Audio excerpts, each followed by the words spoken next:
प्रसाद की महिमा एक कहानी। बोलो कृष्णचंद्र भगवान की जय। बोलो राधा रानी की जय। एक सेठ जी बड़े कंजूस थे। एक दिन उन्होंने दुकान पर बेटे को बैठा दिया और बोले कि बिना पैसे लिए किसी को कुछ मत देना, मैं अभी आया। अकस्मात एक संत आए जो अलग अलग जगह से एक समय की भोजन सामग्री लेते थे। लड़के से कहा, बेटा जरा नमक दे दो। लड़के ने संत को डिब्बा खोलकर एक चम्मच नमक दिया। सेठ जी आए तो देखा कि डिब्बा खुला था।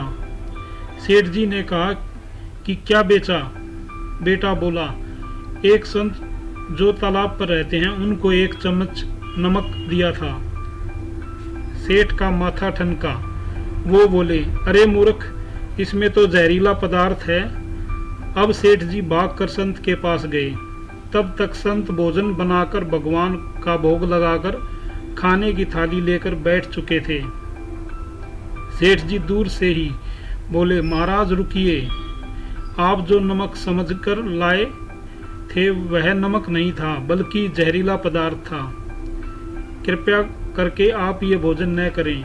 संत जी बोले, भाई हम तो प्रसाद लेंगे ही, क्योंकि भोग लगा दिया है। भोग लगाकर भोजन छोड़ नहीं सकते। अगर भोग नहीं लगता तो भोजन बेशक छोड़ देते। ये कहकर संत ने भोजन को प्रसाद समझकर खाना शुरू कर दिया। सेठ जी के होश उड़ गए। वो रात भर वहीं बैठे रहे।